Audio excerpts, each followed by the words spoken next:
Good morning, everyone. Random Canuck here, and I am standing in front of Sasquatch history. In 1941, Jenny Chapman and her children had a house sitting right off to the side there, and her children were playing outside while I believe she was doing a load of laundry, hanging it out to dry, and her son came running into the house saying a cow was coming out of the woods. A strange cow. Thank you, Thomas.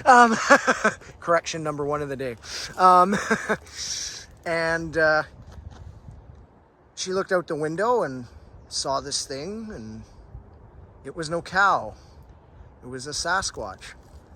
So she gathered her children, and from reenactments that I've seen and heard possibly, she covered the kids with like a bed sheet? A blanket. Okay.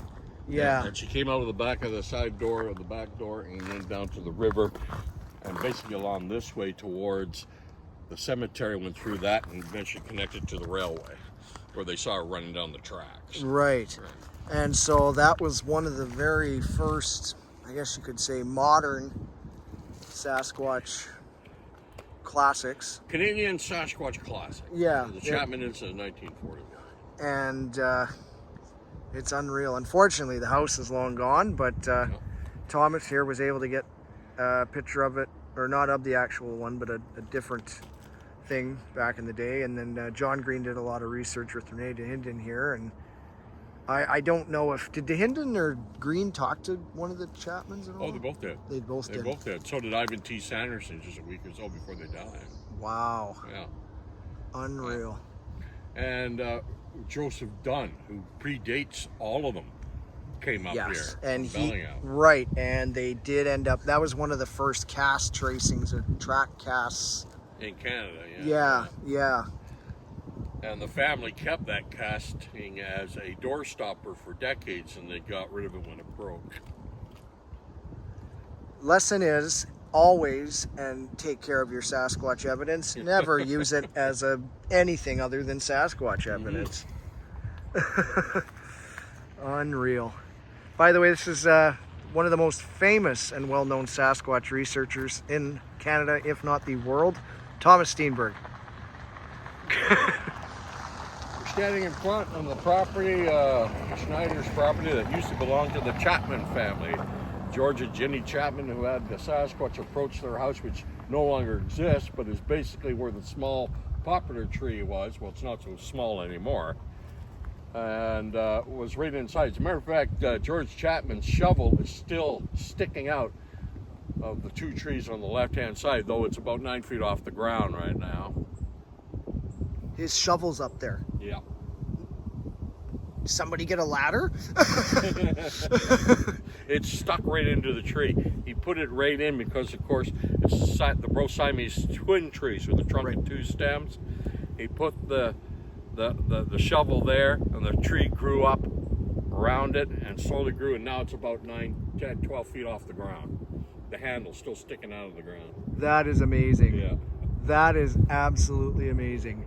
Now, I understand, Thomas, now in this report, it came out, they had a kind of a separate shed with fish in it. Yeah, he was a lean-to on the side of the right. Matter of fact, hang on. Okay. All right, so while Thomas gets his chart, I believe, it's so cool and still so eerie to be standing here. This is something I read about in books and seen on TV. The incident happened in 1941. Correct. John Green took these photographs in 1957, so the house was abandoned and derelict at that time. And you could see the shattered remains of the old lean-to that used to be right beside the door. That's where the salted salmon barrel was kept. Right. Where it had been basically the top ripped off and the contents scattered all over the place. Right. Yeah. So my estimation, it smelt the fish, or it knew it was there before. Tried it and didn't like it. Right. Yeah. Or at least as far as the story goes, because they never saw it again. No. Now, according to the original story, you got the impression the Chapman family abandoned the place quite quickly. Well, yes and no. They actually stayed another week, and something kept coming back, making high-pitched whistling noises outside, but they never saw it again. At 3 in the morning. After a week of that, they finally abandoned the place. However, the small house was continued to be used by other relatives of the Chapman family. And what really caused the house to be abandoned was the last great flood of the Fraser River in 1948, when all this property you see here was about 5 feet underwater. Unreal. Yeah. Unbelievable. Well, thank you very much, Thomas, for bringing me here. This is just unreal. I definitely believe the story happened. And I could be wrong, and I don't want to sound racist, but wasn't Chapman a First Nations? Yeah. Okay. Yeah. The Chapmans were First Nations. Okay. That's George and Jenny Chapman. Yeah. And what were the kids' names? Does anybody know? Oh, I have no idea. But it was 2 boys and a girl at the time. Okay. Correct. Yeah. All 3 of those children passed away of various things, measles, smallpox, and stuff. And they had a whole bunch of other children after that. Some allegedly told died when they died in a boating accident in 1960 on the Fraser River. But there are still children of the Chapmans who are senior citizens living around here today. Wow. Yeah. Awesome. Well, thank you, Thomas, for that story. I think we're going to move on to our next stop before we get eaten alive by mosquitoes. I am not on the island anymore. There you have it, folks. The Chapman incident from Ruby Creek of 1941. It's a Random Canuck here. We will catch up with you later. Okay, Random Canuck here at another very historical site in Sasquatch history. Classic tale. Classic tale, yes. 1884, a creature by the name of Jacko was supposedly captured by a train from that area right here where this tree is growing out of. While the train was headed in this direction towards that tunnel there, which is known as tunnel number 4, which is I'm going to call Jacko's tunnel. And from what Thomas has been told and read, and everybody else has read, apparently they stopped the train about here. Whoops, I'm going to zoom out. And tried to get up this cliff. The creature could not get above this cliff here where this tree is. And that's how the railway workers were able to catch up to it and apparently throw rocks on it to knock it off the cliff. They then captured it, tied it with rope, and threw it on the train. These old things used to be telegraph cables, and they telegraphed to this town of Yale, which was a booming town back then because of the gold rush. And they said, we have a very mysterious creature coming. But the issue was, I believe, Thomas, that the creature actually never got to Yale. No, it was believed that it had been taken off outside the machine shops. We were just on the town side of tunnel number 1. And they did have the town doctor, Dr. Harrington, come and examine creature, and he weighed it, and it weighed 127 pounds, was 4 feet, I think 4 feet 7 inches tall, and drank milk with a relish and ate all kinds of vegetable matter they gave it, but he advised not to give him any meat because he was afraid it would make him vicious. And the men, of course, who captured him named the creature Jacko. J-A-C-K-O. Jacko, not Jocko. Jacko, yes. And they were going to take him to Europe and display him, but there's no record of what happened to Jacko after that. And I wrote in the forward for Chris Murphy Barry Blum booklet on the Jacko case. I wrote in the forward, it was a great chance to solve a great mystery before the mystery became great, and it just didn't happen. That's an excellent way of putting it. Now, personally, my belief is it was a young Sasquatch. I find it hard to believe it was a young kid. But no, I totally believe this was a true story. Now, if it turns out not to be, well, then I'm the sucker. But you were mentioning that back in the day, old newspapers would run tabloid stories, kind of like what social media uses clickbait for today. But you mentioned that you found multiple articles of this incident going all the way to Winnipeg. Yeah, the Winnipeg Free Press article, which I found in the archives of the Glenmill Museum in Calgary, Alberta, also describing the capture of a creature outside of Yale, British Columbia in 1884. And 2 American colleagues have sent articles, one from Colorado, and I believe from the other one from Oregon, also describing the capture of something in 1884 outside of Yale. But it's all possible that all this is just a prime example of 19th century tabloid journalism. John Kirk III thinks he's found evidence that some of the people who are in the story were never there at the time. I don't know how he comes to that conclusion, but it's always possible he's right. Right. And like you said, P.T. Barnum, the Grover Krantz theory that P.T. Barnum got his hands on the creature and renamed him Jojo the dog-faced boy, and he later died, and P.T. Barnum got rid of the body. But P.T. Barnum, never letting a good name die, 7 years later brought back Jojo the dog-faced boy, only with black and white photographs of a young man who obviously suffered from that affliction where hair grows all over the body. Correct. And he had him dressed in a Cossack outfit with this wild story about a people in the Ural Mountains who fought against the Tsar, et cetera, et cetera, et cetera. You know, P.T. Barnum, sucker born every minute. Right. You know, this is the guy who sold a monkey's torso to a fishtail and called it the Fiji mermaid. That's why I don't give much credence to the Grover Krantz theory that Jojo the dog-faced boy, the original Jojo the dog-faced boy, and Jack were the same thing. Because the creature dying, that wouldn't stop P.T. Barnum, my opinion. He would just stuff the body and display it anyway. That's a very good point. Yeah. And that's a point that I've never heard of until today, so that totally makes sense now. But this is the scenery that I'm in today. This is dead on Sasquatch country. This is what I've been looking for. This is what I've been looking forward to seeing. In my opinion, and this is just totally my opinion, I think this did happen, but I probably think some of the parts of the story is mixing and matching. Now, I don't know if I'm hearing a train or not, but thank God it's on the other side of the river, so we're not having to worry about getting killed. In 1884, there was no other train track on the other side of the river. That's right. So this was the only way to get to Yale and other places. So, but yeah, again, 1884, Jacko possibly captured a young Sasquatch by, I guess it would be the Pacific Railway Company, wouldn't it not? The railway company, wouldn't it not have been the CPR line? Yeah, Trans-Canada Railway. Oh, okay. Canadian Pacific Railway. This happened, it was still 1 year away from completion. The last spike was driven in 1885 near Revelstoke. Right. So I personally believe that a young Sasquatch was captured by the CPR in tunnel number 4 down there off of that cliff right there with that tree. It ran up here, or the men ran up here, cut it off. It ran up here, didn't get far. They pummeled it with rocks, tied it with a rope. But the story afterwards, I think, gets a little murky. I think that's where we have the issues. But personally, I think that actually happened. And you can't, for me, it's hard to say it didn't, because you look at this scenery and there could be 100 Sasquatches just in this area here. Anyways, we're going to mosey on back to whatever Thomas has next planned for me. But thought I'd show you the famous site of the 1884 Jacko capture. Okay, Random Canuck here. You're probably wondering why I've stopped on the side of the road to take a video of a wooden sign. Back in the day, these were scattered all over Highway 7, also known as Scenic Sasquatch Drive. According to Thomas, these were scattered between what towns? Hope and... Hope, which is right here. Right. Just entering the outskirts of Hope now, and all the way to Maple Ridge. Oh, okay. Along Highway 7. There used to be about 8 or 9 of these along there.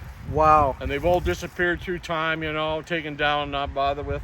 And this fellow saved this one because he put it at the head of his own driveway. Thank God he did. Yeah. He saved a little BC Sasquatch memorabilia. Yeah, for sure. So back in the day, this was called, the official name was Highway 7, but it was given the name Scenic Sasquatch Drive because the multiple sightings of Sasquatch crossing these roads and highways and just kind of standing there like this fella is right now, and cars passing by. And Thomas showed me one report from, I believe, 1978 or 73, and basically the thing was just standing there like that. Car stopped, hit the brakes, turn around, it was gone. So real cool to see this. It is a shame that that's the last one around. If I wasn't such a nice guy, I'd be telling Thomas to go get me a saw, and I'm bringing this back to Alberta.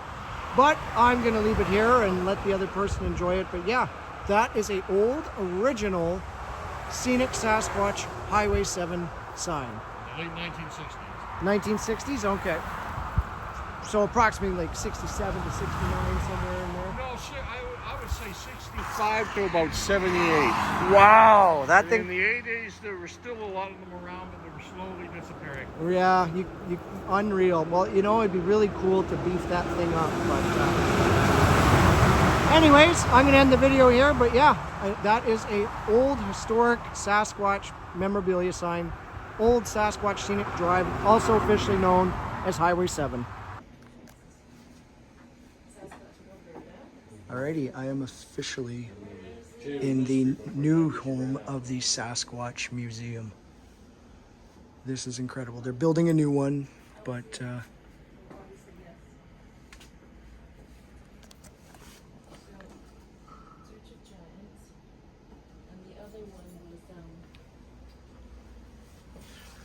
Here's the ones they have of mine. don't have.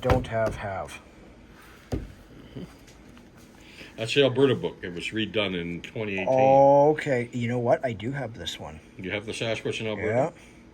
It's just under a different title. Oh, no, that's not the Sasquatch That's not in it. Alberta. Just Oh. the layout's the same, yeah. Oh, God, yeah. Okay. Alrighty. I'll look And at this that. one is probably the one that's putting the history from. We put that one out in 2012. Wow. Yeah, definitely out of the other one. Wow. So these are And all. here's the tracks I found in 1986. These are replicas or the real thing? Oh, yes, they're all These would be replicas. Yeah. They're all replicas. Mhm. Wow. Unbelievable. I mean, that's the original Bigfoot print from Buff Creek in 1930. Was that an original? Oh, I didn't know it was an original. I thought it was a copy. Oh, it is a copy, but it's the original copy of the original Oh, I print. see. You're right. Wow. The original is in Willow Creek Museum down in Northern California. Oh, is it? Yeah. That would make sense that that's there. We had them here, but we gave them all there when they opened up the Willow Creek Museum in 1983 or 1993. So And of course, Bob Titmus died, so we had to clear all the inspection. And this was Krantz's. Now you should watch it. Yes. That was Before? just Yes. reconstruction. Oh, okay. So I you know have, but I want permission because I know you're illegally opening for us. it's not illegal. Go and use the bathroom. Wow. This is incredible. Yeah, it's down on the left there. The light comes on automatically. I know. Do you not have air conditioning in the car? No. We have windows. Unreal. It's a good thing I saw you guys drive by from my house. Oh no, I know they're all out for lunch. And now I've been into this since I was a little boy. Oh, that's my girlfriend. Who's that? That's my girlfriend. Oh, All right, we'll catch up with you later. How about that restaurant right across the road? So these are all. Gas station on the other side. Okay, sounds good. These are all. Yeah. The Harrison Corner Cafe, they're very reasonable too. These are real. Casted by Thomas Steenburg. These ones Yeah, are I've been there. Me and replicas. Bill used to go there a lot. Yeah, it's nice, and they are very reasonable. Their quiche is really good. Gray's Harbor. Wow. Is that like one of the ones that you see Meldrum holding all the time? Well, it's Gray Harbors County, yeah. That's Wow. the track that gave Sasquatch's American name Bigfoot in 1958, the Boxburg Correct. Cripple. The tracks I found in 1986 on the Chilliwack River, Merritt, Wow. 2009, I believe. That's And that's a real- This one is the Bob Titmuskina River track, Right. which is probably the best set of tracks ever found in British Columbia. And these are. Is this a replica? Yeah, replica or real? Of course. Yeah. And this is a replica? No, that real. is the original. Coldwater River, Merritt, BC, August 15th, 2016. You can move the books out of your way. Yeah. Found by Charlie Douglas. And by the way, what you're seeing on that screen is my copy of John Green's first generation copy of the Parish and Gilman film. You know, so it looks a little better than what you see on television. Oh, I'd say. Unreal. This is pretty cool, sweetie. Yeah. Yeah, that's real. There's no way that that's fake. That thing looks like it's going faster than it usually. That's because it's at proper speed. Most of the time you see on television, they've slowed it down. Yeah. Oh wow! And they got a hole. What's your phone number? And Patterson's lost sight of it now. Alrighty, Random Canuck here in downtown Harrison Hot Springs. Just finished wrapping up my morning-afternoon with Thomas Steenburg. That was an absolute unbelievable day. I saw things that I've been dreaming about to see and reading about and watching on TV. It was such a thrill. Absolutely a thrill. There's definitely Sasquatch around in this area, no doubt about it. Thomas is a great guy. He had all the time in the world for my questions and everything like that. So I really want to thank Thomas for taking time out of his busy day to make my 32nd birthday a lot of fun. So yeah, now I'm meeting back up with my girlfriend Sarah, and we're gonna go on a lake cruise. So that'll be fun. And then probably just relax the rest of my birthday. Anyways, this has been the Random Canuck. We'll catch up with you later. Bye-bye.